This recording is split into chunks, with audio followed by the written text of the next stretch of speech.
I walked into my childhood home on New Year's Eve, with snow still clinging to my coat, when my dad looked straight at me and told a group of strangers that I was nothing more than technical support for my sister. He said it the way someone brushes lint off a sleeve. Casual, thoughtless, cruel. The room was warm from the fireplace, but I remember feeling a cold strip of air slide along my shoulders, as if the house itself had exhaled and pushed me out. Someone laughed. I do not even know who it was. Maybe one of the investors my sister had invited. Maybe one of the neighbors liked free champagne more than the truth. My sister stood near the foyer staircase in her sequined dress, smiling like she had been waiting for that moment. She lifted her glass just a little, and I watched the light catch the rim. It looked sharp enough to cut. Dad talked over me before I could answer the man who had asked about my work. He told him I helped my sister with her projects. Helped. As if the years I spent building something from nothing had been an after-school hobby. As if my name had never been on the walls of my small apartment in Somerville, where sticky notes covered every cabinet door while I chased the idea that, eventually, became my company. I did not feel anger at first. It was more like an old bruise being pressed by a familiar hand. Before I go any further, let me pause. I always like knowing what people are doing when they listen to stories like this, especially ones that begin the way mine did. It makes the world feel a little closer, a little more human somehow. If you feel like it, share it later in the comments. When this night happened, I was standing in that room trying to breathe through the sting of being erased in front of people who celebrated my sister as if she were the only Whitmore who had ever achieved anything. Dad kept talking. He liked taking over conversations the way some people like taking over rooms. He said things like, "She is good with computers," and "she helps her sister." Every word chipped away at the space around me. I could feel the walls leaning in. I could hear my heartbeat in my ear. The carpet swallowed the sound of everything except my refusal. I did not raise my voice. I did not defend myself with a speech. I simply said, "I will not lie about my work." The sentence hung there. No one in that room had expected me to contradict him. For a moment, everything froze. Even the music in the other room felt muffled. Dad's eyes narrowed. He set his drink down. My sister tilted her head like she was watching a scene she had wanted to see her entire life. The man who had asked me the questions smiled awkwardly and looked at his shoes. People shifted. Someone cleared their throat. Then Dad stepped toward me with that familiar, controlled rage he used whenever I forgot my place. He said, "If you cannot respect this family, you can leave." I said nothing. Respect had always meant silence in that house. Silence and shrinking. But I did not shrink. David's voice cracked through the room louder than the music. "Get out or I call the cops." He reached for the door and swung it open. The cold rushed in. My sister clapped once, sharply, like it was the final cue of a play she had directed. I remember bending to pick up my coat. I remember the weight of the fabric, the smell of snow on wool, the strange steadiness in my legs. I looked at my dad and said goodbye. No anger, no tears, just goodbye. A word that felt heavier than the night sky outside. I stepped out into the cold, and the door shut behind me. The lock clicked. It sounded like a small piece of metal, but it felt like a verdict. The sky above Greenwich was lit by the glow of early fireworks from the sound. I walked down the icy steps, my breath forming pale clouds in the air. I did not know what would unfold in the next few minutes, but I knew something had shifted inside me. Whatever part of me had tried to belong to that house had dissolved in the cold. I reached my car, sat inside, and rested my fingers on the steering wheel. I watched the windows of the house where silhouettes moved as if nothing had happened. I almost drove away. Almost. Then I felt my phone buzz. It was 12 o'clock in the morning. My sister's name lit up the screen. I let it ring once. Twice. Then I answered. Her voice came through cracked and breathless. "Eliza, what did you do?" "David is having a complete breakdown. Mom is yelling. People are leaving. The police just pulled up in front of the house." "What did you do?" I stared at the windshield where flakes were melting into thin lines. I felt a strange calm settle in my chest. Not satisfied, just clarity. The kind that arrives when you finally stop pretending you are smaller than you are. I said I did not do anything except tell the truth. She started to say something, but her voice shook too much to make sense of the words. The only thing I could understand was fear. Not fear of me, fear of what truth does when it finally stands on its own feet in a house built on denial. She asked again, "What did you do?" And I said, "I will talk when I am ready." Then I hung up. I sat there listening to the muffled sounds of shouting coming from inside the house, the distant crack of fireworks, the approaching footsteps on ice. I saw the reflection of blue and red lights sliding across the hood of my car. I did not turn the engine on. I did not move. I had spent 31 years trying to earn a place in that family. Tonight, they handed me the freedom to stop trying. The snow kept falling, soft and steady, like it had all the time in the world. And maybe, for the first time in my life, I did too. I took a slow breath and exhaled into the quiet of my car. The night was not over. It was only changing shape, becoming something else. Something I had not expected when I stepped onto that porch. Something that would unravel every lie they had built and every truth I had buried to survive. Outside, the flashing lights grew brighter. I heard a door open. I heard someone call out for the man who had called emergency services. I heard my sister shouting that she did not understand what was happening. Their voices blended into the night until they were only noise. I stayed still. The truth has a sound when it finally arrives. It does not roar. It does not scream. It lands quietly, like snow, but it changes everything it touches. I did not know what the next hour would bring. I only knew this. I was done apologizing for existing.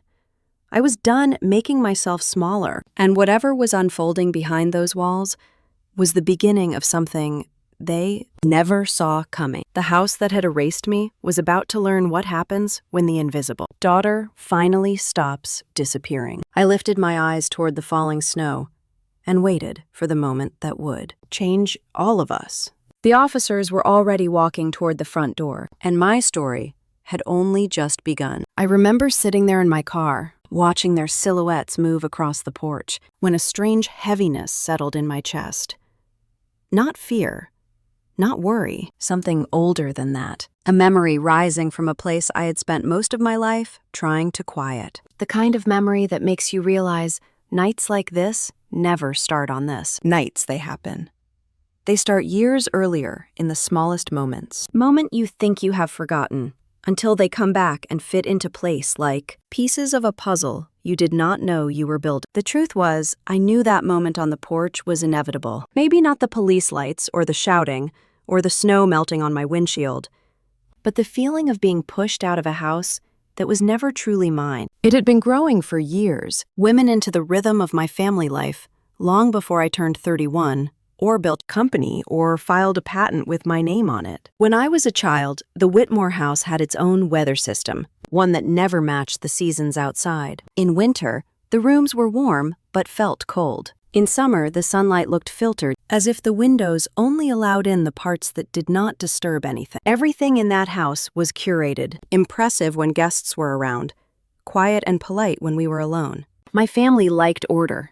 They liked predictability. They liked the illusion of peace more than peace itself. I learned early that peace meant silence. My sister never had to learn that rule. She spoke her mind without consequence. If she said something sharp or careless, it was brushed away with, "She is expressive," or "She just has a strong personality." When I said something similar, even gently intense, Dad did not need to say anything. The disappointment on his face did the work for him. I used to watch my sister take up space with ease. She filled rooms with her voice, her laugh, her demands. I used to think she had been born with a secret permission slip I never received. Something invisible that said the world would bend for her. I spent years waiting for mine to arrive. By the time I reached high school, I had already mastered the art of shrinking. I avoided talking about classes I excelled in because Dad always said pride made people look foolish. I remember once coming home with a first-place ribbon from a regional science competition. My teacher had encouraged me to bring it home and share it with my family. I left it in my backpack after Dad said that kind of thing does not matter for real life. And Mom said your sister just had a stressful day. Let her have the attention tonight. That ribbon stayed folded in the bottom of that bag until I left for college. In college, I thought things would change. I imagined that distance would loosen whatever grip that house had on me. I chose a school in Massachusetts because it felt far enough to breathe. For a while, it worked. I felt lighter. I felt visible in ways I had never felt before. Professors encouraged my ideas. Classmates asked my opinion. I learned how to speak without waiting for someone to decide if my voice was appropriate. But the rhythms of my family followed me, even when I tried to outrun them. Adam called once during my sophomore year. He asked how school was going, but not in a curious way, more like an audit. I told him about a research project I had been invited to join. He hummed and said, "Your sister is thinking about starting a business. Maybe you can help her with the technical parts." It was the same message as always. Whatever I did was only real if it supported her. I did not correct him. I never did. I think about that now and wonder how many times in my life I mistook survival for respect. In 2019, the year I began working on the earliest version of the algorithm that would later shape my entire life, everything in me wanted to celebrate. I had just cracked a small but critical part of the pattern recognition model. It felt like discovering a new doorway in a house you thought you knew. I called Mom because for some reason I still believed she might be proud. She listened, said, "That sounds great, but your sister has an interview tomorrow, and she is nervous. Try not to overwhelm her with technical stuff when you come home." I remember standing in my kitchen in Somerville, with my phone pressed to my ear, staring at a stack of research papers on the counter. I whispered, "It is okay. I can tell you another time." And she said, "Thank you, sweetheart." She meant well.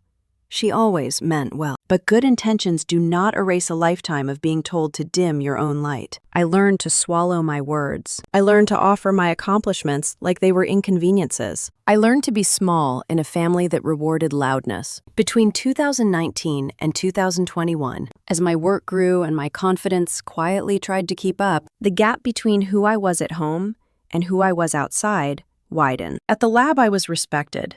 At home, I was tolerated. At the lab, my ideas mattered. At home, they were distractions.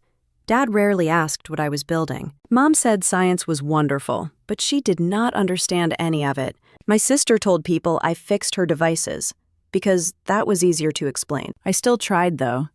I still showed up for birthdays and dinners and holidays. I still let my sister talk over me. I still flinched when Dad sighed in that way he did when he wanted the conversation to move on. I still apologized for things that were not my fault. I still fit myself into the shape they recognized. One night in early 2021, I came home for a family dinner and someone asked what I was working on. I opened my mouth and Dad cut in, saying she is busy with her computer projects, but let her sister tell you about the new partnership she is exploring. The moment lasted only a few seconds, but it lodged itself in my memory like a shard of glass. The way the table turned toward my sister, the way she smiled, the way I felt myself fold inward again. I started to understand that my family did not love the version of me that existed outside that house. They loved the quiet one, the obedient one, the helpful one, the one who did not make anyone uncomfortable with ambition or achievement or truth. They loved the version of me that did not exist anymore. The shift did not happen all at once. It happened in small realizations scattered across those years. The feeling of coming home and knowing the door might open, but I would still be outside. The way my sister's accomplishments were displayed in frames along the hallway, while mine lived in drawers. The way Dad introduced me to people as good with computers, even after I received grant funding most researchers my age only dreamed of. By the end of 2021, I had grown tired, not angry. Anger would have meant believing things could change. Tired meant accepting what was true. My family valued order. My existence disrupted that order. They wanted harmony above honesty. I had learned to give them that for decades. But something inside me knew I could not keep doing it forever. That quiet fracture is what led to everything that happened next. It is what shaped the night my dad locked the door behind me. It is what shaped the calm I felt sitting in my car while the police lights washed over the driveway. It is what shaped the decision I made long before New Year's Eve, long before the shouting, long before the truth finally rose to the surface. I think that is what people misunderstand about moments like the one I had tonight. They imagine the breaking point as a single explosion, a sudden rupture. But most fractures start as hairline lines running beneath the surface of a life. Lines you ignore because you think they will fade. Lines you pretend are shadows. Lines that deepen each time you swallow a truth to protect someone else's comfort. By the time the fracture becomes visible to everyone else, it has been growing for years. Sitting in my car watching the falling snow, I realized I had been living with that fracture my entire life. It had simply taken 31 years and one locked door for me to finally acknowledge it. The officers were on the porch now. I heard a voice call out a greeting, muffled by the winter air. Inside the house, someone shouted something I could not make out. My sister's voice rose and fell like she was trying to corral a storm she never saw coming.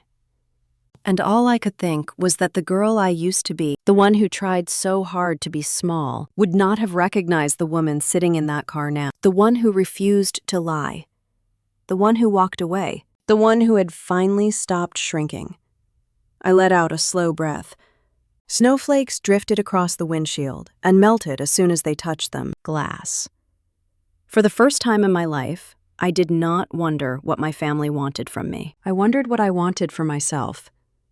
The night was still unfolding. The truth was still moving through the house like a cold wind, but the fracture had already opened. There was no going back to the version of me they preferred. I watched the porch light flicker and thought of all the years I had spent learning how to be quiet in a family that only loved the quiet parts of me. That chapter of my life was ending. Another one was beginning, whether any of us were ready or not. I stayed still and let the silence settle. The next part of the night was coming, and I knew it would not wait for me to gather my thoughts. Snow kept drifting across the windshield as I sat there, letting the silence settle. And the next part of the night waited just beyond the edge of my breath. But my mind, stubborn as ever, pulled me backward instead of forward, back to the place where all of this really began. Not in a living room on New Year's Eve. Not with the police lights or the shouting or the cold. It began in a cramped lab in Somerville, where the hum of old radiators and the flicker of overhead bulbs felt more like home than the Whitmore house ever had. The Carver Institute sat on a narrow street lined with brick buildings and street lamps that buzzed softly whenever it rained. The lab was wedged on the third floor, a space that always smelled faintly of coffee, printer ink, and whatever experimental food someone microwaved at 2 a.m. We worked odd hours. We worked long hours. Most nights, the January cold seeped through the windows so sharply that we kept spare sweaters draped over the backs of our chairs. No one complained. That lab felt like ours. Even when the roof leaked, or the heat cut out, or the ancient elevator stalled. Between floors. In 2019, I was 26 and had just been accepted into a research partnership focused on early diagnostic modeling. It sounded more complicated than it felt. At its core, we were trying to teach computers how to read early signs of illness, the same way a seasoned clinician can spot something subtle.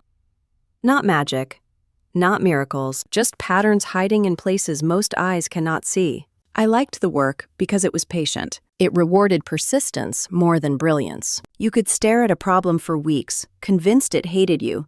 Then one night, something shifted, and the answer finally stepped into the light. I made a lot of mistakes in those early months. I once mislabeled a data folder and wiped out 2 weeks of pre-processing. I dropped my laptop and shattered the corner of the screen. I spilled a cup of cold brew so thoroughly across my desk that the stain lived under the keyboard for the rest of the year.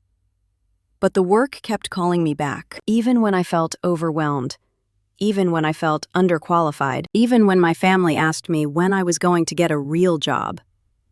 My mentor, Dr. Elena Martinez, had a voice that could cut through the loudest room without ever sounding harsh. She always wore her hair pinned up, always drank tea from a chipped ceramic mug, and always believed that good research came from curiosity rather than ego. One night, when I was struggling with a particularly stubborn modeling issue, she pulled a chair next to me and said the only real breakthrough in science is learning how to keep going when the work embarrasses you. I remember writing that down on a sticky note and taping it to my monitor. It is still there in my apartment, faded at the edges. By early 2020, we had the first rough structure of the algorithm that would eventually become neural thread, though that name came much later. At the time, it was just Model V14, or Revised Core Pattern Test 6. Not glamorous, not impressive, but it worked just enough to keep us chasing the next version. We ran simulations at odd hours, tweaking parameters,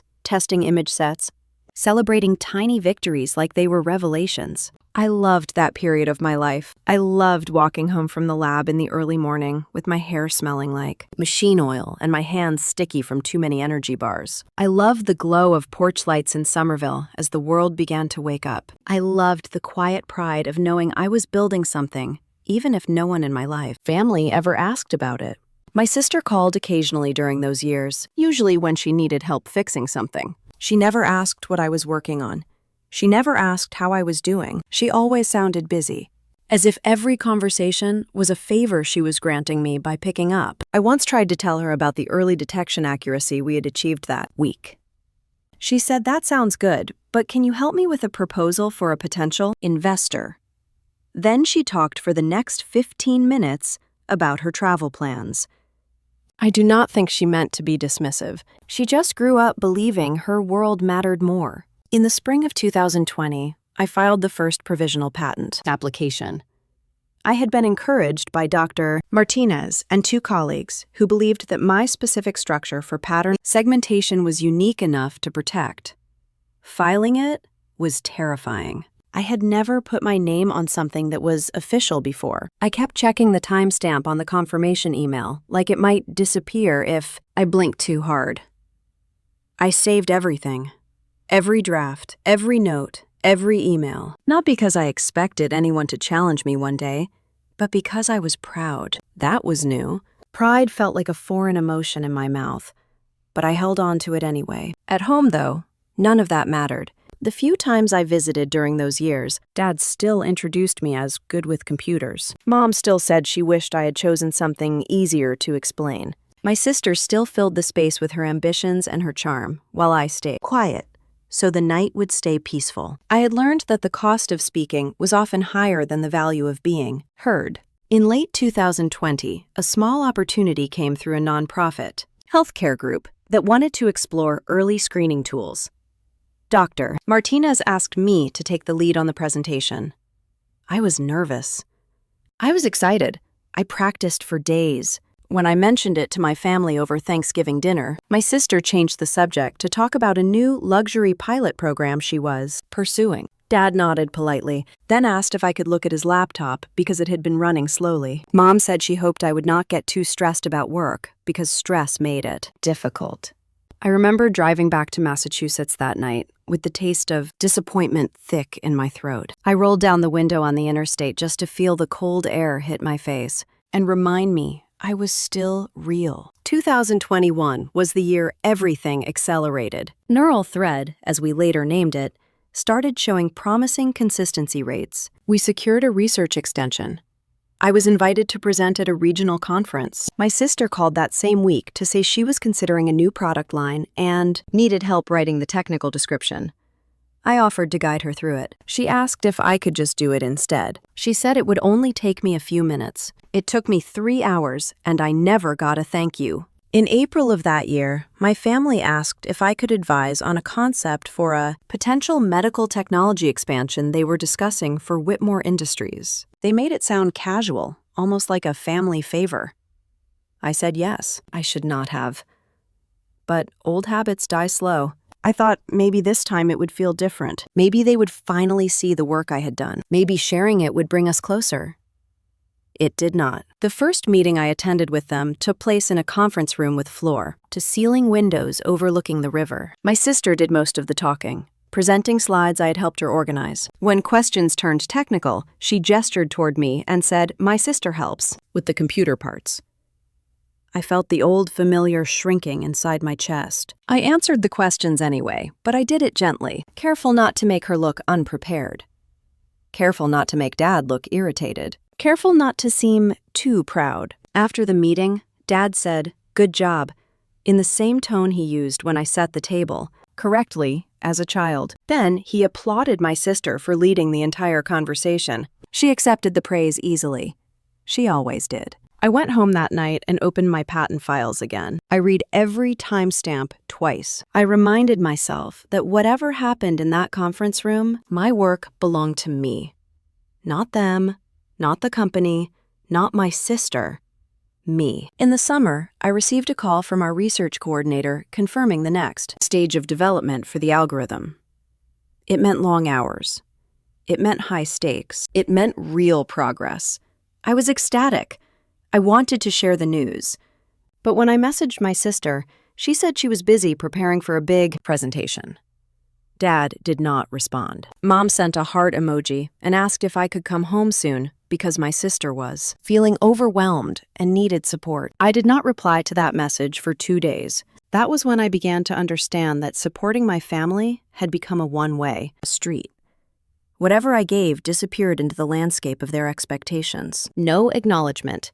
No reciprocity, just more requests. By the end of 2021, I had made a quiet decision. I would still help the family company when they asked, but I would not give them the core of my work. I would not hand over the intellectual property I had spent years building. I would not shrink far enough to fit inside the version of me they preferred. I told myself boundaries could exist without conflict. I told myself my family would respect them. I told myself they would never try to take something from me that did not belong to them. I was wrong about that. But back then, I still believed it. Back then, I still hoped. Back then, the fracture was there, but it had not split open yet. In the fading glow of the streetlights outside my apartment in Somerville, I sat at my desk in those final days of 2021 with a folder full of documented work, time-stamped emails, provisional patents filed in my name, and a quiet certainty that I had built something real. Something meaningful, something bigger than any of them knew. I had no idea then how much they would try to take it. I had no idea how far my sister would go. I had no idea how much of the coming years would be shaped by the fact that the work they never wanted to see would become the very thing they could not live without. 2023 arrived quietly for me. I started it like I started most years, sitting at my small kitchen table in Somerville with a cup of black coffee and a notebook full of goals. I wrote more for structure than certainty. The lab was moving into a new testing phase. My schedule was packed.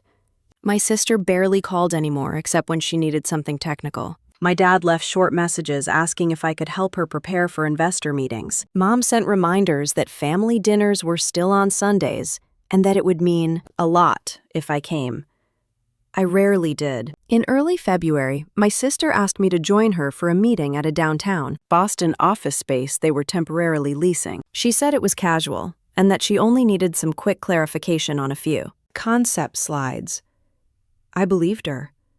I always believed her, at first. I grabbed my laptop, printed a few diagrams I thought might help, and took the evening train into the city. When I walked into the conference room, the air felt too still. Like everyone had been waiting for me. There were 3 men in suits I had never seen before, the kind who wore expensive watches and looked like they divided their time between boardrooms and golf courses. My sister lit up when she saw me, but not with the warmth of someone greeting family. It was the tight, calculated smile of someone unveiling the final puzzle piece in a presentation. She walked toward me, placed a hand lightly on my arm, and said, "This is my technical assistant. She helps me refine the development framework." The words slid through the air like a thin blade. Technical assistant. Not a collaborator. Not a researcher. Assistant. One of the men nodded at me politely, while my sister clicked through slides she had clearly rehearsed. I stood behind her chair and watched as she explained early detection accuracies, pattern interpretation, and diagnostic projections that I'd spent years refining in that cramped Somerville lab. She spoke confidently, even though I knew she understood only the surface of what she was describing. When questions turned complex, she glanced up at me and said, "She can go deeper into that if you want." "They asked," I answered. She took the credit. When the meeting ended, my sister wrapped her coat around her shoulders and said, "You did great, thank you." I wanted to correct her. I wanted to ask why she introduced me that way. I wanted to know when she started telling people the algorithm was hers. But Mom had always taught me to wait until we got home before addressing uncomfortable things. And my dad always taught me that correcting someone in front of them, guests, was rude. Old habits are hard to break. A week later, my sister called and asked me to meet her and my dad at the Whitmore Industries downtown office. She said it was important.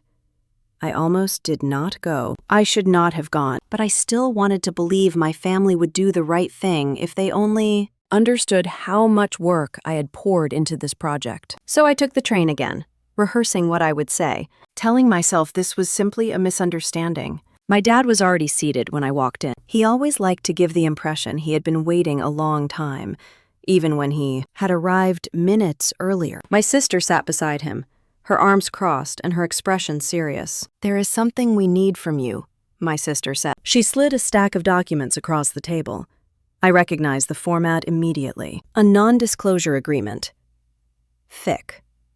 Dense. Written by someone who had memorized corporate jargon the way I memorized algorithms. She said it was standard. She said the company needed protection. She said this was family, and it would be irresponsible to move forward without putting everything in writing.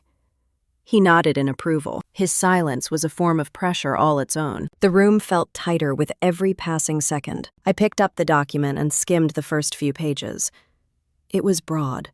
Too broad. There were clauses that implied ownership of any overlapping ideas. There were lines that constrained how I could speak about my own work. It did not feel protective. It felt possessive. I looked up and asked why this was necessary. My sister gave a small sigh like she was tired of explaining. Because investors want assurance that you are not going to take the work and bolt. You know how things go in tech.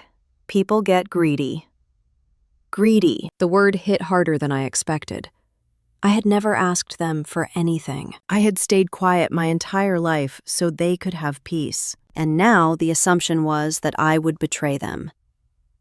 Right then, Mom walked in. She rarely visited the office, but she appeared at perfect times to apply gentle pressure. She placed a hand on my sister's shoulder and smiled at me softly. "Sweetheart," she said, "this is routine. Families protect each other. This is how we keep things safe." Safe for who? I wondered. Mom stepped closer and lowered her voice. "Your sister is carrying a lot. It would mean a lot if you made this easy." There it was, the request beneath the request. Make yourself small again.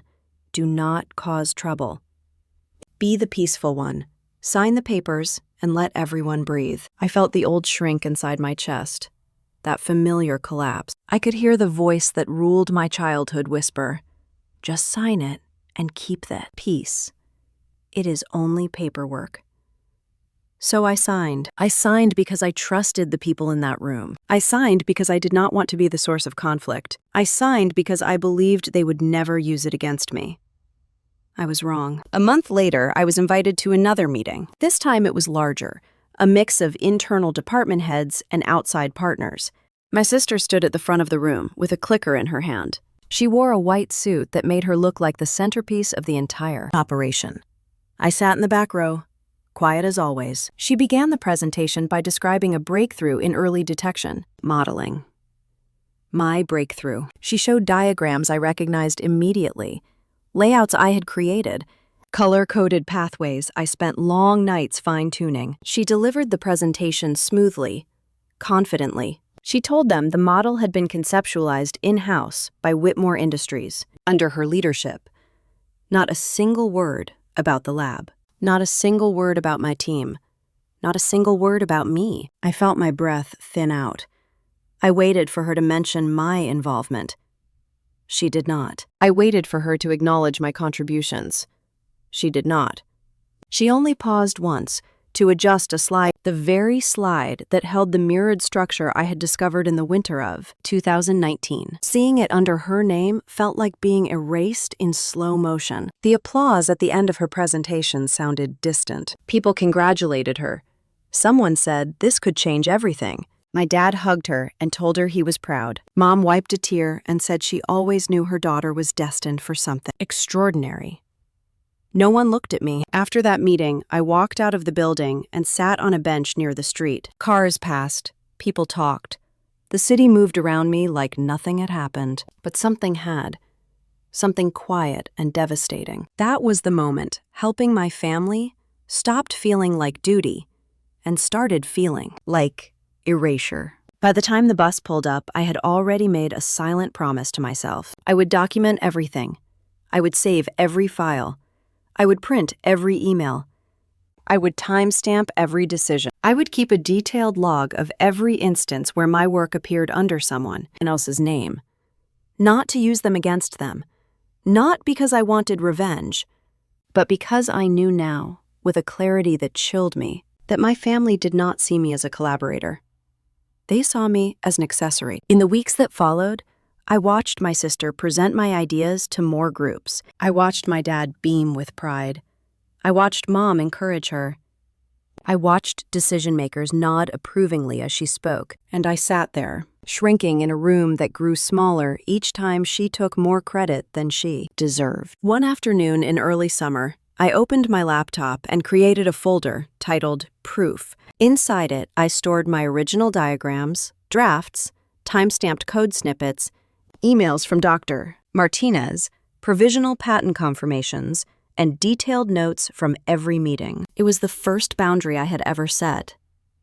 Quiet, invisible, but mine. That folder became my anchor. Each time my sister introduced me as her assistant, each time my dad ignored my voice, each time my mom smoothed over tension by placing a hand on my arm and whispering, "Let it go, sweetheart," I added another file to the folder, and the fracture that had lived beneath the surface for years continued to spread, slow and steady, waiting for the day it would finally rise to the surface. I did not know yet that the surface would be the front porch of my childhood home, under New Year lights, with police officers approaching my dad, and my sister calling me desperate for an out, answer she already feared. But the path to that night began here, in these quiet acts of erasure. The folder of proof kept growing, and by the time autumn arrived, I carried it with me like a second spine, thin but unbreakable.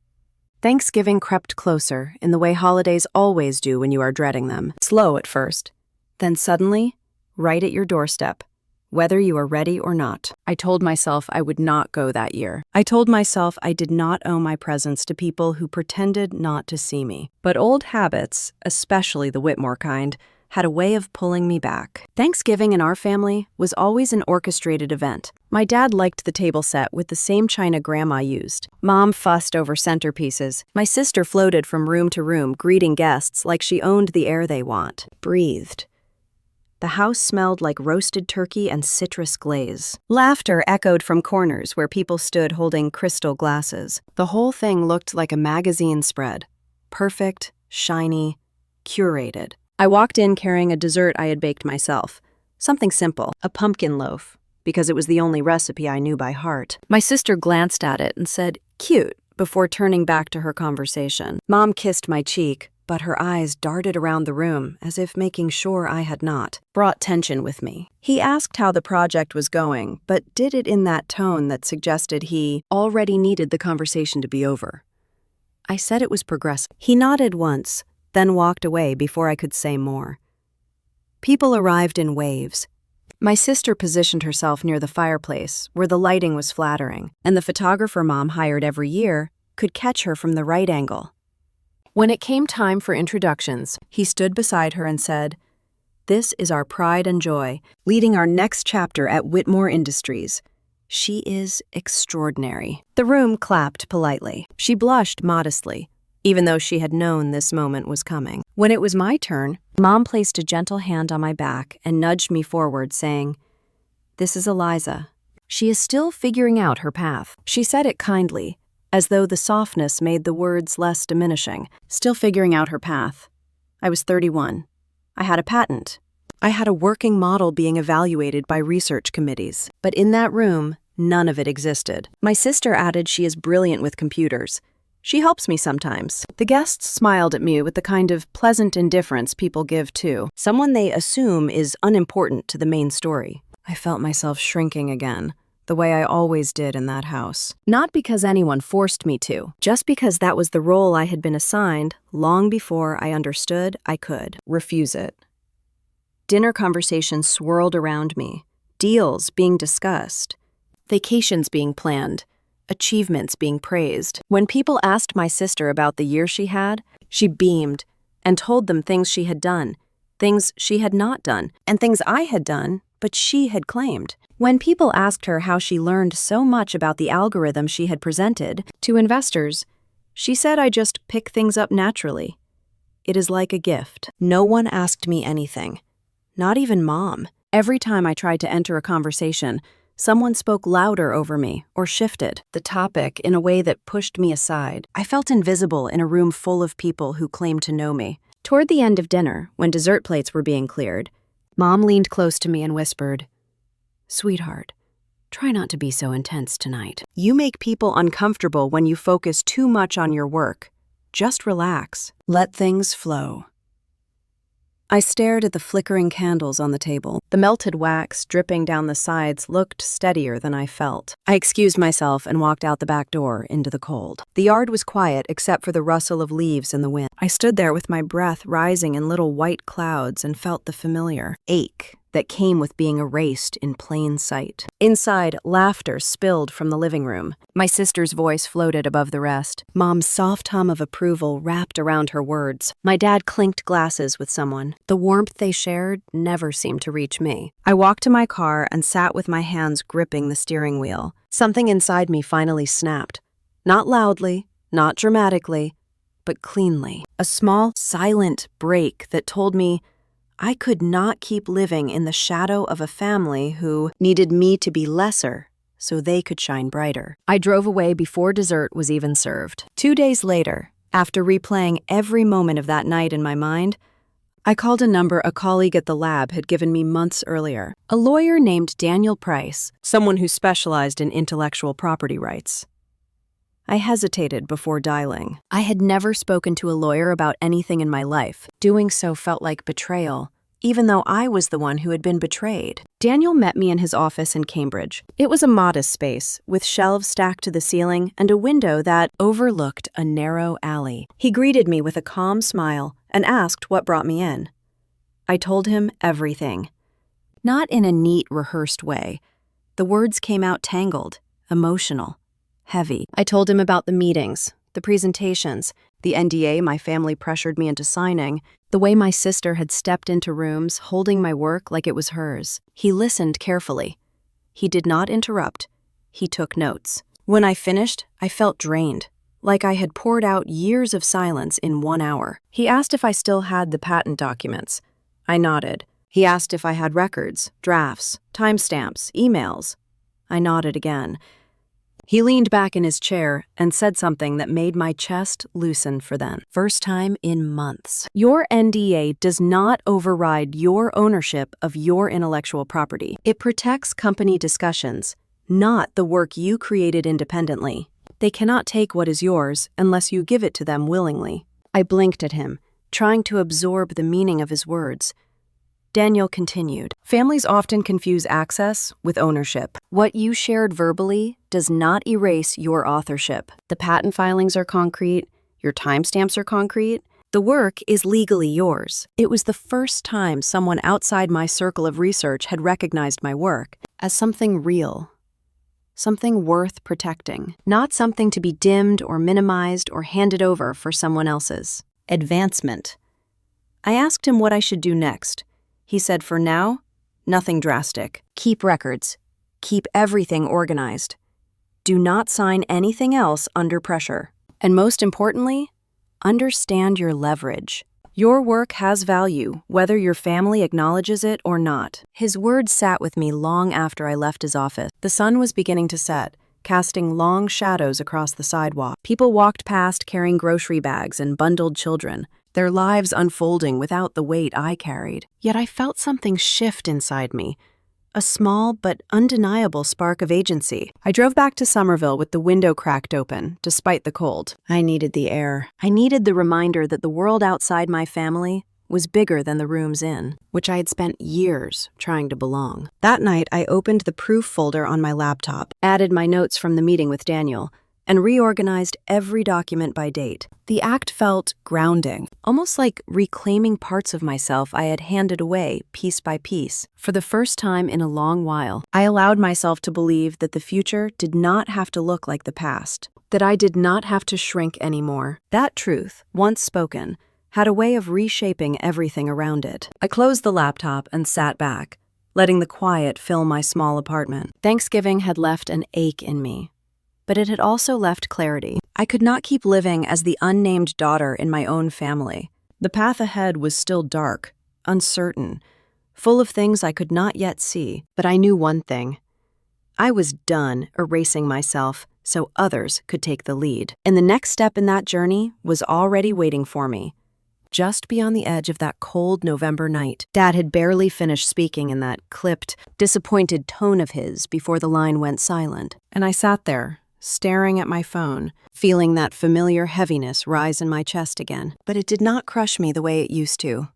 Not this time. Something in me had already shifted. I had heard too many versions of that same sentence in my life. You can come back when you apologize, when you behave, when you stop making things difficult, when you stop being you. I set the phone face down on my desk and exhaled slowly. I was done apologizing for existing. The summer sun poured through my apartment windows in Somerville, warm and bright, but it felt strangely disconnected from everything inside me. I had barely slept the night before, not because of fear, but because clarity has a way of shaking a person awake. By mid-afternoon, my sister called and asked if I could come by her office at Whitmore Industries in Greenwich. She said there was something urgent we needed to discuss.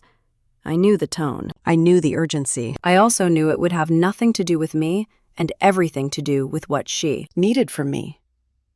I made the drive back to Connecticut the next morning. The roads were crowded with weekend travelers, but I barely noticed the traffic. My mind replayed Daniel's voice, telling me to hold my ground, to document everything, to stop handing my work away, because my family framed it as a responsibility. I remembered the way Mom had leaned in during Thanksgiving, telling me to not make people uncomfortable. The way Dad introduced me to guests as someone still figuring out her path. The way my sister said cute when she looked at something I made. All of it fed into the decision I had made long before I even walked through the doors of that office building. Whitmore Industries sat on a hill overlooking the harbor. Glass panels, white stone, manicured walkways. It was designed to impress people who cared about belonging to the right world. I stepped inside and followed the corridors until I reached the executive suite. My sister's assistant greeted me with a too bright smile and ushered me into a conference room. My sister was already seated at the head of the table, flipping through a binder filled with charts. She looked up and gave me a tight smile.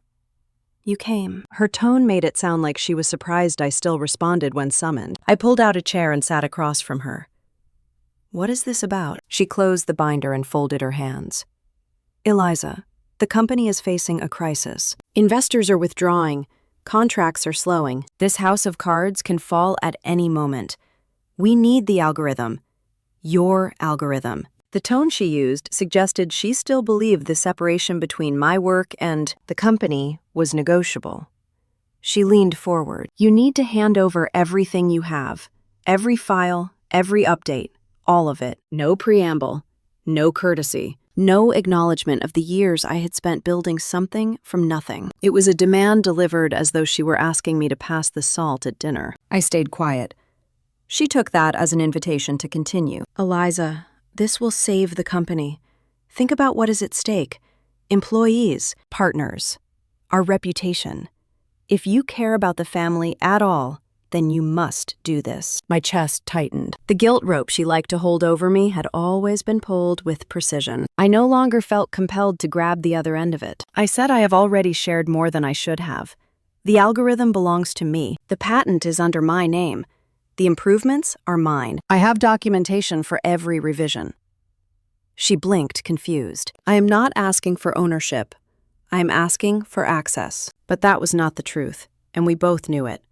She wanted control, not access. She wanted the algorithm in her hands so she could present it again as something she had shepherded into existence. Before I could say more, the conference door opened and Mom walked in. She closed the door behind her gently, as though trying to soften her arrival. She walked to the table and placed a hand on my sister's shoulder. Mom said your sister is under a lot of pressure. You know how hard your dad worked to build this company. We cannot let it fail. Family do not turn on each other. Families do not let each other fall. She paused so I could fill in the silence with guilt. Eliza, do not turn this into something legal. Do not make this ugly. Just help us. Help your sister. Help your father. Families do not take each other to court. She said those words with a softness that cut deeper than shouting ever could. It was the same tone she had used my entire childhood whenever she wanted me to. Fold quietly. I reached into my bag and pressed the record button on my phone. Massachusetts allowed one party to record their own conversations. I had learned that the night Daniel told me to protect myself. I placed my phone face down on the table and let my sister continue speaking. You signed an NDA, she reminded me, as if the agreement were a leash she could tighten at will. That means what you built belongs to the company. My voice was steady. The NDA I signed protects discussions within your company. It does not override federal intellectual property law. The patent predates your involvement by more than 1 full year. I have timestamps for every development milestone. You cannot take what is not yours. My sister's face reddened. This is not about credit, Eliza. This is about survival. I said no. One word. Soft. Clear. Final. Mom stepped closer. Eliza, listen to me. Do not destroy the family. We raised you. We supported you. You owe us something. I looked at her and realized something that felt like a door closing with a gentle click. They never wanted me to succeed. They wanted me to serve. They wanted me to stay small so they could stay elevated. I stood up and gathered my bag. I am keeping my work. That is final. My sister slammed her palm on the table just as I reached the door. You cannot do this. Investors already saw the preliminary model. They are expecting updates. They think I built the foundation. If you walk away, everything collapses. I said quietly, maybe it should. Then I walked out. Not quickly, not defiantly, just with the kind of calm that comes when the truth finally stops asking for permission to exist. The building's glass doors closed behind me with a soft thud. I stepped into the warm summer air and inhaled deeply. For a moment, I stood on the sidewalk, feeling nothing but the hum of distant traffic and the faint smell of ocean water drifting inland. The car ride back to Massachusetts was quiet. I did not play music. I did not call anyone. I let my mind sort through the conversation piece by piece, and every piece landed exactly where it belonged. I was done letting them use my silence as consent. That evening, my phone rang again. Dad's name lit up across the screen. I stared at it for a moment before answering.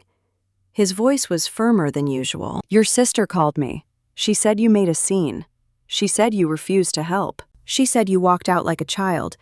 I said I did not make a scene. I told the truth. He sighed loudly, the kind of sigh that carried decades of disappointment he never hesitated to, direct toward me.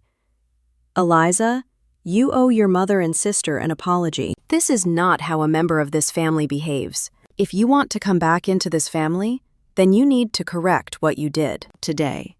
Call your sister. Call your mother. Fix it. For a long moment, I said nothing. He waited.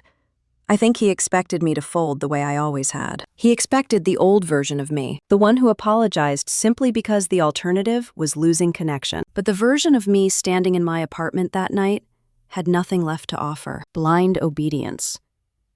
Dad, I said calmly, I told the truth. I am not apologizing for that. Not today. Not again. He went silent. I could almost picture him gripping the phone, trying to process a daughter who no longer followed the script he believed was my responsibility. After a few seconds, he said, if you continue down this path, you will lose your family. Do you understand that? I looked around my small apartment. My books stacked neatly, My research notes are pinned to the wall, the quiet of a life I had built without their applause. I understood something very clearly. I said I already did. Then I hung up. The apartment felt still after the call, a stillness that was not lonely. A stillness that felt like the first breath after staying underwater too long. I walked to my desk, opened the proof folder, and added the recording from earlier. I wrote the date. I wrote what was said. I saved it all. Documentation did not erase the pain, but it gave me structure, something solid to stand on. Outside my window, the summer light had faded. The street lights flickered on one by one, casting a warm glow along the sidewalks. People walked by laughing, holding iced coffees, moving through their evenings with a lightness that felt miles away from the emotional gravity in my own life. But I felt steady. For the first time in years, I felt steady. The ultimatum had been given. The answer had been spoken. There was no going back to the version of me they once controlled, and I knew the next storm was coming. I could feel it in the air before it ever arrived. It showed up first in silence. Not the peaceful kind, but the kind that has weight to it. The kind that settles over your life like a thin layer of frost. In early December of 2024, I noticed something subtle, almost easy to miss. I was not included in the group text about the annual Whitmore Christmas Eve dinner. My sister posted photos of garlands being hung around the Greenwich house. Mom shared a picture of the dining room, long white candles lining the center of the table. My dad posted a short video of the tree lighting. None of them reached out to me directly. No invitation, no mention that I was expected, no reminder of the dress code Mom insisted on every year. It was as if they had erased me. Not loudly, but by omission. And somehow that hurt more than if they had said outright that they did not want me there. On December 15th, I received a holiday card from a distant cousin. Inside, it said, "Hope to see you at the house on Christmas Eve." But when I wrote back to ask what time everyone was arriving, she replied a few hours later, saying she had assumed I was invited. She told me to check with my sister. I knew I would not. I already understood the answer. I read the newsletter 3 times before closing the document and letting out a long breath. This was not a misunderstanding. This was deliberate. An invitation that did not exist. A removal that was meant to feel clean and civilized. Still, something in me had grown stronger over the past months. The silence did not break me the way it once would have. Instead, it clarified the truth. Some doors close.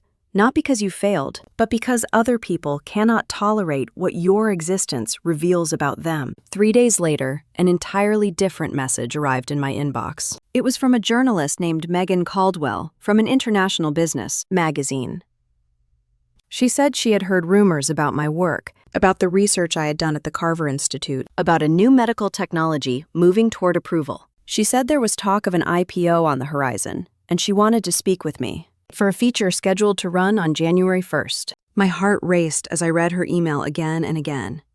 My work, not my sister's. Not my family's company, mine. I waited an hour before replying, not because I was unsure, but because I wanted to read my response with steady hands. When I finally wrote back, I asked what information she needed. She said she wanted to verify the timeline, confirm the patent records, and get a statement for the article. I sent her the patent registration from 2021, drafted explanations for each stage of development, and forwarded all documentation of my contributions. I also sent the recording from the meeting in June where my sister and Mom pressured me to hand everything over.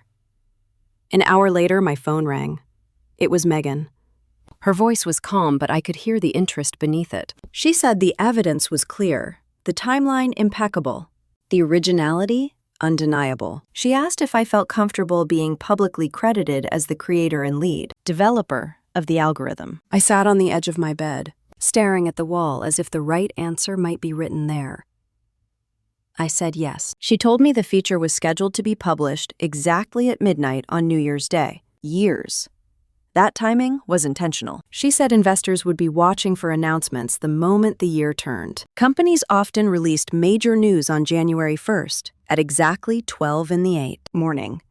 It created momentum for the coming quarter. If I was willing, she wanted my feature to be among them. When we hung up, I felt something shift inside me. a slow, steady alignment, like pieces clicking into place after years of being forced into the wrong pattern. The next step was legal confirmation. I forwarded everything to Daniel, including the email thread with the journalist. He responded within 30 minutes, asking me to come into his office the next morning. His office was quiet when I arrived. He motioned for me to sit and opened a folder that contained printed copies of every document I had sent him.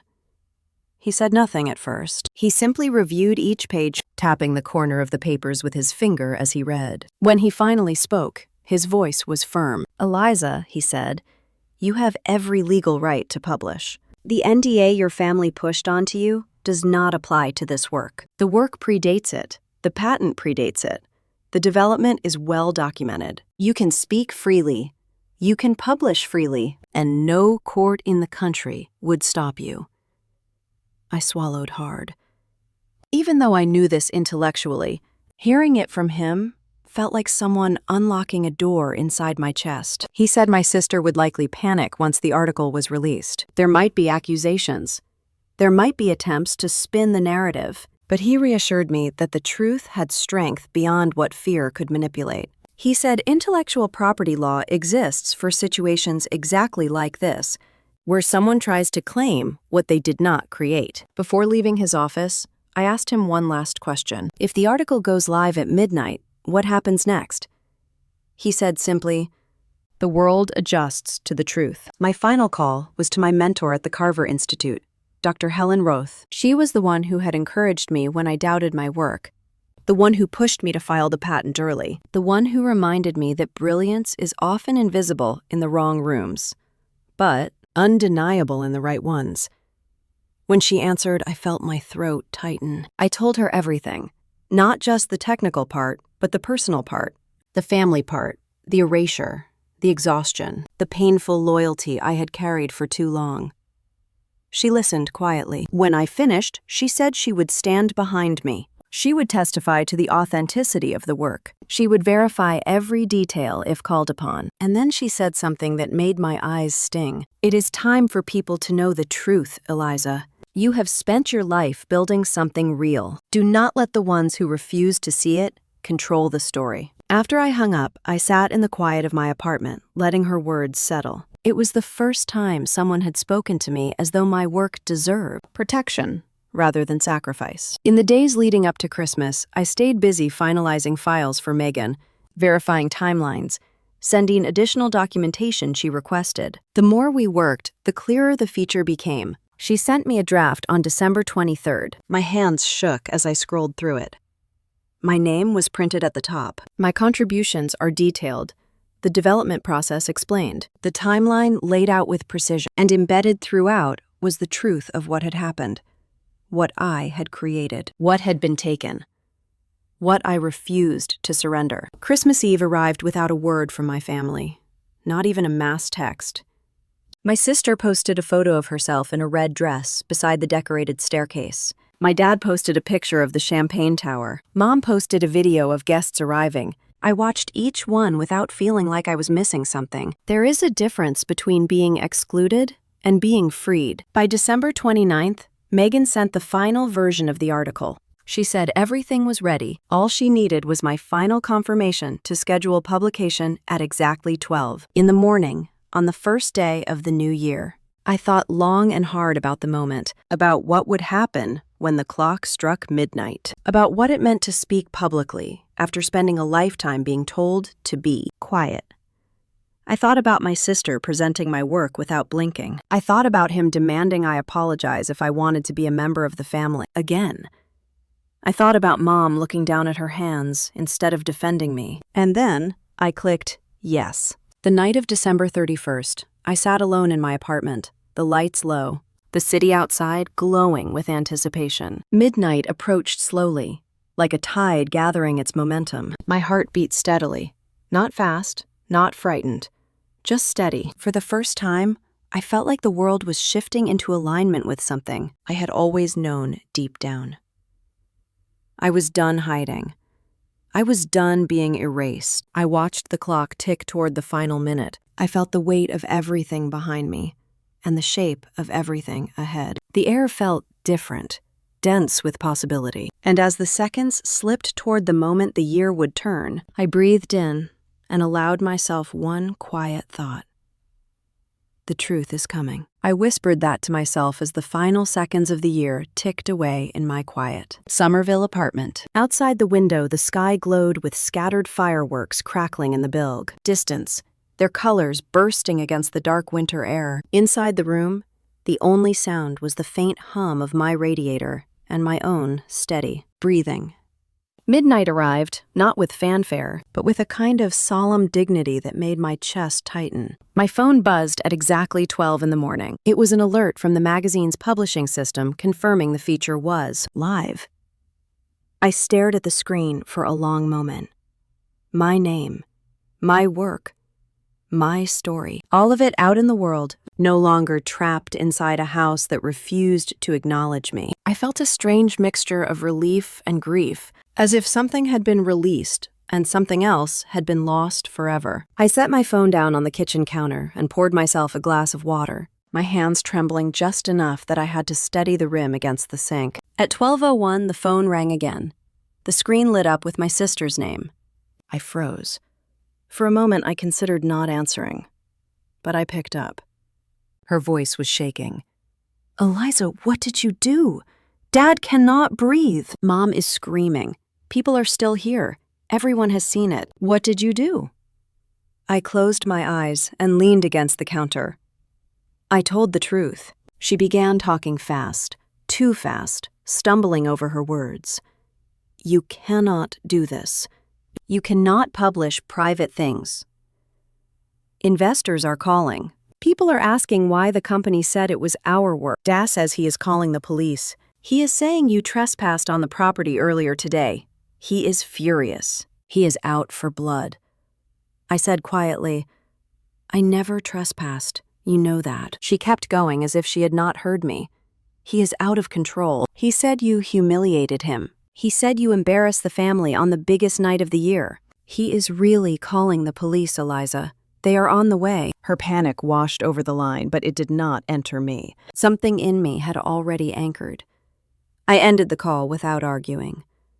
I set the phone face down again and walked to the front closet where my coat hung. My breath steadied as I slipped my arms through the sleeves. If he wanted to involve the police, then the police could hear the truth. I picked up the proof folder from my desk drawer and slid it into my bag. Before leaving the apartment, I sent one short message to Daniel. "Dad called the police. Accusation of trespassing.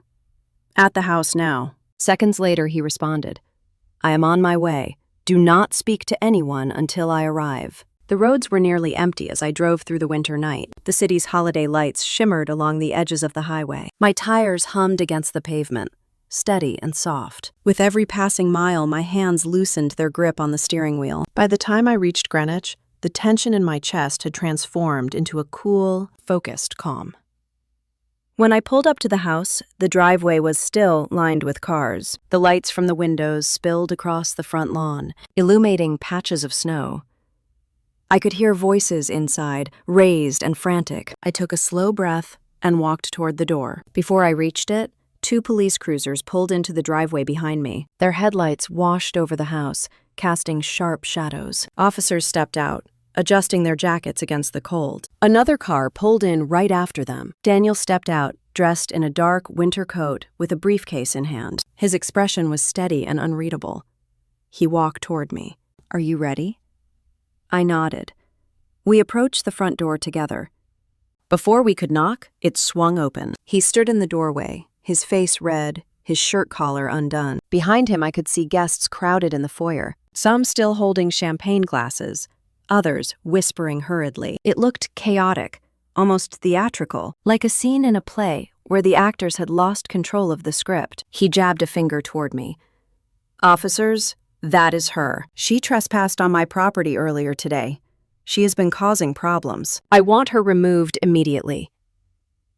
One of the officers stepped forward. "Sir, we will speak with everyone involved. Please step back." But he would not. He said, "I am the owner of this property.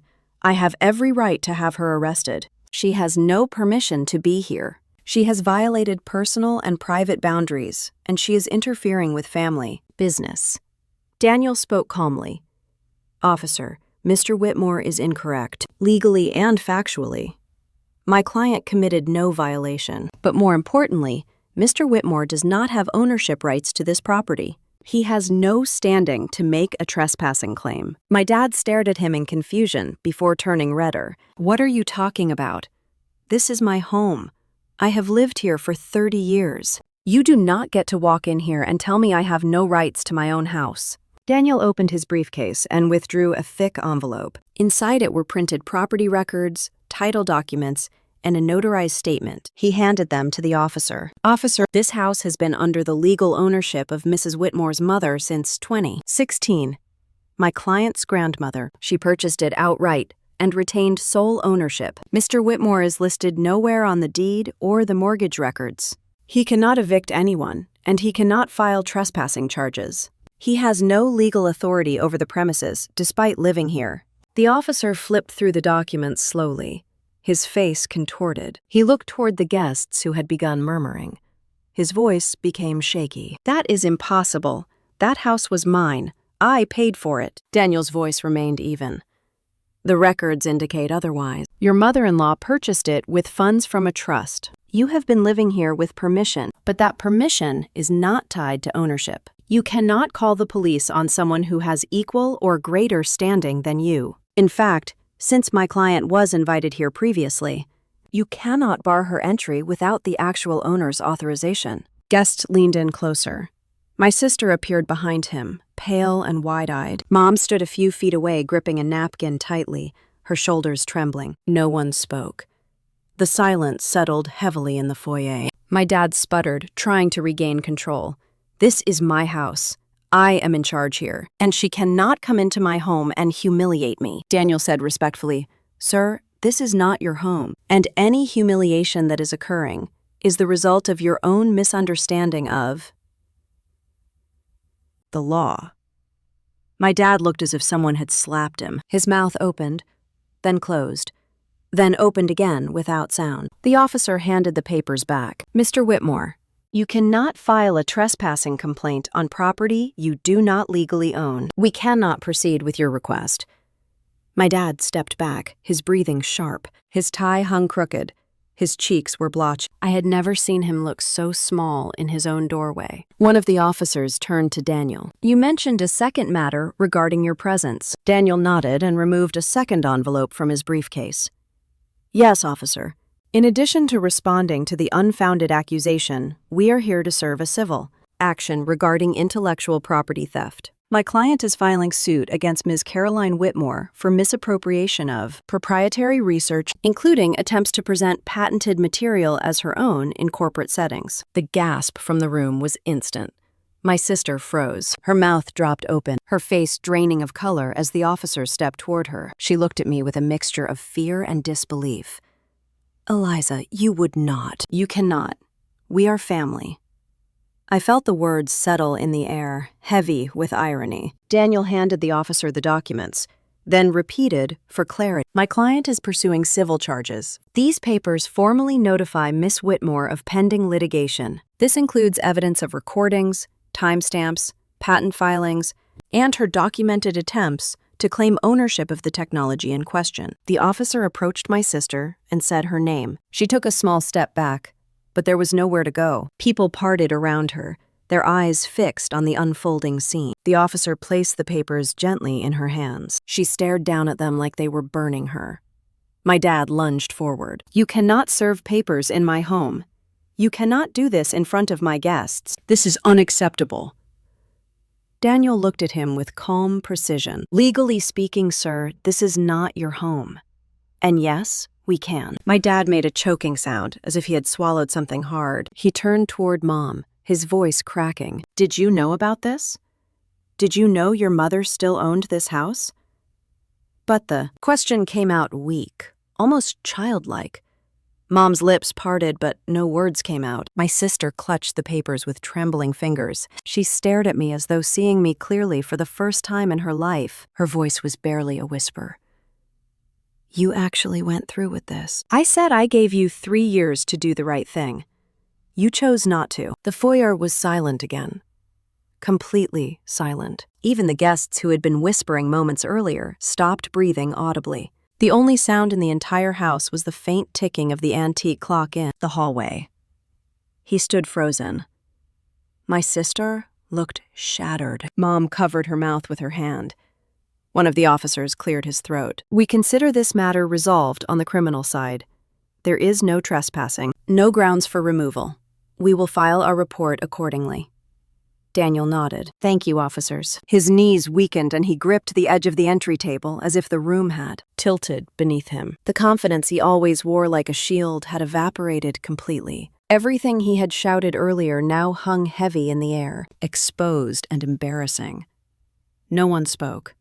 No one moved. The silence was so thick, it felt like it had its own gravity. And standing in the middle of that silence, I realized something. Truth does not need to shout to change a room. Sometimes, it only has to be spoken once. The officers left first, stepping back into the cold night. Daniel began packing his documents. I stood still for a moment longer, taking in the faces around me, the expressions shifting from judgment to confusion to something closer to disbelief. And then the house fell completely quiet. A quiet so dense, it felt like the air itself was holding its breath. I turned away from them and stepped out into the night, letting the door close softly behind me. The cold night air followed me all the way to my car, sliding under my coat and settling against my skin like a second quiet truth. I did not look back at the house. I did not need to. The silence inside it had already said everything. I opened the door of my car, sat down, and let my hands rest on the steering wheel without starting the engine. My breath fogged the windshield. Somewhere down the street, fireworks were still going off. It felt strange to think that the rest of the world was welcoming a new year while mine had already broken open hours before midnight. I drove back to Somerville with the heater humming softly. My phone buzzed a few times, but I did not check it. I needed the world to stop asking things of me, even if just for a night. When I finally walked into my apartment, the radiator clicked on, warming the room with a low, familiar rumble. I hung my coat on the back of the chair, turned off all the lights except one lamp, and sat on the edge of the bed. The exhaustion hit me in a slow wave. I lay back without changing clothes and let my eyes close. I woke up to daylight pouring through the blinds. My phone was buzzing again and again. The clock said 9:30 in the morning. For a moment, I could not remember what day it was. Then everything returned in a sharp flash. New Year's Day, the article, the lawsuit, the police at the house, my dad shouting, sister holding the legal papers with shaking hands. My chest tightened. I reached for the phone. Notifications filled the screen. Missed calls, emails, a message from Daniel asking me to call when I was ready. A message from Dr. Alvarez saying he had read the article and his whole team at the Institute was proud of me. And dozens of alerts from news outlets reposting or discussing the feature. I sat up slowly. It was happening. The truth was out there, and it was not going back in the box. Around 10:30, I received my first call from an unfamiliar number. I hesitated, then answered. "This is Linda from Fairfield Public Broadcasting. We are covering the developing story about the Whitmore family and the intellectual property dispute. Would you like to comment?" I said no thank you and hung up. The calls kept coming. Reporters, analysts, people from biotech firms, even someone from a talk show. I ignored them all. I was not ready to let the world become part of this. Not yet. Around noon, my sister held a press conference. I did not watch it live, but someone sent me a clip an hour later. I watched it on mute first, then with the sound on. She stood behind a podium with the company logo behind her. She looked tired. Her eyes were puffy, as if she had not slept at all. She started with a trembling breath. "The situation has been blown out of proportion. My sister and I have worked closely for years. We have supported each other. Any misunderstandings about intellectual contributions are a matter of internal communication. Our family has always valued collaboration." A reporter immediately raised a hand. "Ms. Whitmore, did you or did you not present your sister's patented work as your own to your board and investors during multiple internal meetings?" She blinked, swallowed, and attempted a smile. "The specifics of that timeline are more complex than what the public understands." Another reporter interrupted. The patent was filed in early 2019 under your sister's name. Yet your first presentation claiming the same methodology took place in late 2020. How do you explain this discrepancy? My sister shifted again. Her voice cracked slightly. As I said, the timeline is complex. We are clarifying all details with legal counsel. A third reporter stepped forward. Ms. Whitmore, there is an audio recording in which you told your sister that everything she made belonged to the company and that she had no right to hold any intellectual property independently. Do you deny the authenticity of that recording? Her cheeks were drained of color. I could almost hear her thinking. The team is reviewing all evidence. The room filled with murmurs. Another reporter said softly, Ms. Whitmore, were you aware that the house where last night's incident occurred is owned by the grandmother, not your father?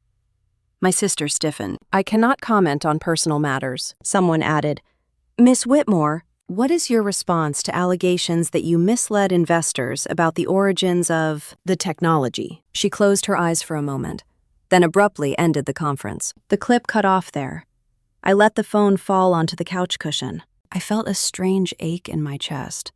Not satisfaction, not victory, but something more complicated. For so long, the world had believed that she was the talented one, the bright one, the natural heir to our family's legacy.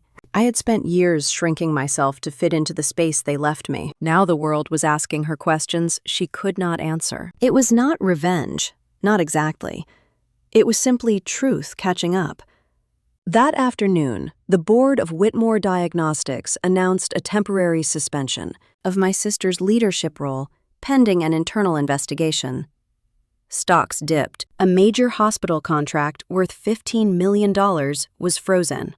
An article from a medical journal surfaced, questioning the accuracy of the company's prior claims. By evening, I received an email from an employee I had met years earlier. He said he was afraid for the future of the company because people depended on those jobs to support their families. His message ended with, "Please, if there is anything you can do, please help." I sat with that for a long time. I did not want anyone losing their livelihood because of the choices my family made. But the truth had consequences. Consequences do not argue.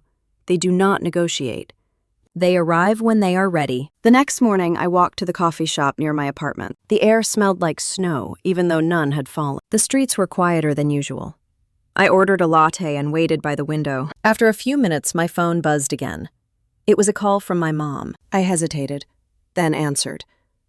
Her voice was thin. "Eliza, can we talk?" I said yes, and she asked if we could meet somewhere neutral. We chose a small cafe near Cambridge that she used to like. When I arrived, she was already seated at a corner table. She looked smaller somehow, as if her frame had curled inward overnight. She stirred her tea without looking up. "Thank you for coming," she said quietly. I sat down across from her. She kept stirring the tea, even though it no longer needed it. Her eyes finally rose to meet mine. "Everything is falling apart. Your sister is devastated. Your dad is furious. The board is demanding explanations. People we know are asking questions. This is hurting our family." I waited for her to finish. She took a breath. "We need to get ahead of this. If you could release a statement saying the article overstated things or that the lawsuit was a misunderstanding, it would calm everything down. You would still get recognition for what you did, and the family would not be destroyed by this." I watched her carefully. For a moment, I almost felt like a child again, waiting for her to choose me, to defend me, to see me. But that moment passed. I said, "I am not lying for you." She flinched visibly. "Eliza, please, this is your family. We built everything with our reputation. If you keep pushing this, we will never recover." I rested my hands on the table. "Mom, I told the truth. That is all. If your reputation cannot survive the truth, then it was never real." Her eyes filled with tears. "You sound just like your grandmother." I almost smiled at that, but not unkindly. Grandma had always believed in standing firm, even when it cost her everything. Maybe I had inherited that. My mom lowered her voice. "Your sister is considering making a public apology. She is devastated. She feels betrayed. The words echoed between us. I was betrayed by what? By the fact that her actions finally had consequences. By the fact that she cannot take my work and still be praised for it. Or by the fact that I finally refused to be quiet. My mom closed her eyes. You do not understand how hard this is on her. I leaned back in my chair. Maybe you do not understand how hard the last 10 years were on me. She looked at me then. Really looked, as if she was seeing the shape of my hurt for the first time. But the recognition did not stay long. It never did. She reached across the table and touched my hand. Please help us fix this. We cannot survive the humiliation. I gently pulled my hand back. Humiliation is not fatal. Losing myself was. I will not give that up again. She took a shaky breath and nodded, as if she understood something she wished she had not heard. She stood up without finishing her tea. Before she walked away, she said quietly, "You are choosing pride over family." I answered, "No, I am choosing truth over silence." She left the cafe. For the rest of the week, the fallout continued. More journalists dug into the story. Analysts questioned how long the company had relied on misattributed research. Alumni from the institute posted congratulations on my patent recognition. People I had not spoken to in years sent me messages of support. On the 5th of January, the board made an announcement. My sister's suspension was extended. The internal review would continue for several weeks. Shares dropped again. A medical organization announced they were reconsidering future collaborations. A popular news anchor reported that investors were demanding accountability. That evening, my sister called. Her voice was quieter than I had ever heard it. She said she needed to talk in person. There was something she wanted to tell me, something she needed to decide. I told her I would think about it. After we hung up, I walked to the window of my apartment. The city lights flickered like restless thoughts. The air outside was cold. But inside the room, I felt a strange settling. For the first time in my life, my family did not get to decide the narrative. The world was not seeing me through their lens anymore. They were seeing me as I was. And the truth, once spoken, was doing exactly what truth does. It was moving. It was working. It was reshaping everything in its path. I knew this story was not finished. My sister was not done. My family was not done. There would be more conversations, more fallout, more decisions to make. But for the first time, I felt steady, even hopeful. I stayed by the window that night, watching the Boston lights flicker against the winter sky, wondering how many years I had spent trying to belong to people who never once wondered whether they belonged to me. The thought was quiet but sharp, like a thread pulling itself free. I let it settle. For the first time in my life, the world felt larger than the walls my family built around me. The next morning brought a kind of stillness I had not felt in years. I woke without dread. I made coffee without rushing. The city outside was slow and soft under a layer of pale light. When I checked my phone, I saw a voicemail from my sister. Her voice sounded worn, almost fragile. She said she wanted to meet. She said she needed to talk in person. She said she wanted to apologize. I did not answer right away. I walked around my apartment with the message echoing in my mind. A year earlier, I would have leapt at the chance. A year earlier, I would have carried hope like a weight, believing that if I behaved perfectly, if I explained carefully, if I softened myself enough, maybe they would see me. Maybe they would choose me. But things are different now. The truth had entered the room and refused to leave. And once truth breathes, nothing goes back to the way it was. We eventually met at a small park near the Charles River, the one with the long benches that faced the water. My sister stood waiting by the railing. She wore a long coat, and her breath fogged the air in short bursts. When she turned toward me, she looked nothing like the woman who had clapped when my dad threw me out. Her eyes were red and tired. For once, there was no audience, no posture, no performance. She said, "Thank you for coming," and her voice cracked on the first word. I sat on the bench. She sat beside me, leaving a polite distance. For a long time, she said nothing. Then the words spilled out. I read everything. The patent files, the emails, the timestamps, the recordings. I did not want to believe it. I kept thinking there had to be some other explanation, something that made me look less like the villain in my own sister's life. But there is not. I did this to you. I stole from you. I erased you, and I let myself believe it was fine because we share a last name. Her hands trembled as she rubbed them together for warmth. You were always good at things I struggled with. You saw connections no one else saw. You created things that made people pause. I was jealous. I thought if I could take what you made and wrap it in my smile, people would see me the way they saw you. I am sorry, Eliza. I am so sorry. The apology hung in the air, cold and fragile. I listened quietly. She waited. Finally, I said, I appreciate your apology. I really do. But an apology does not erase the years or the choices or the damage. It only acknowledges it. She nodded. I know. I do not expect anything. I just needed to say it. We sat there for a while. Two women at the edge of a river, trying to understand the shape of a wound. Eventually, she told me she planned to resign completely. She said the board was preparing a statement. She said she would make her own. She wanted to own her choices publicly, not because the world demanded it, but because she could not live with herself otherwise. When she stood to leave, she paused. You deserved better than us. I hope life gives you as much space as you give it.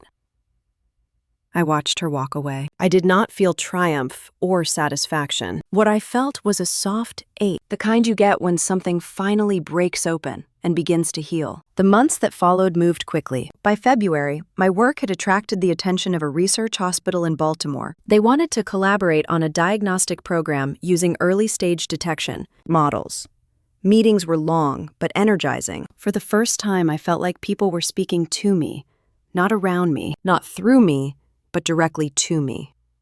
They saw me, not who I was supposed to be for my family, but who I actually was. By spring, I launched my own company out of a renovated loft in Cambridge. I hired researchers from different corners of the field, people who were curious, humble, and eager to build something honest. We held team meetings in a sunlit room with a long wooden table and mugs that never matched. Some days, we failed. Some days, we stumbled onto breakthroughs that made us shout across the room. It was messy and human and exactly right. My dad tried calling once in April. The voicemail was short.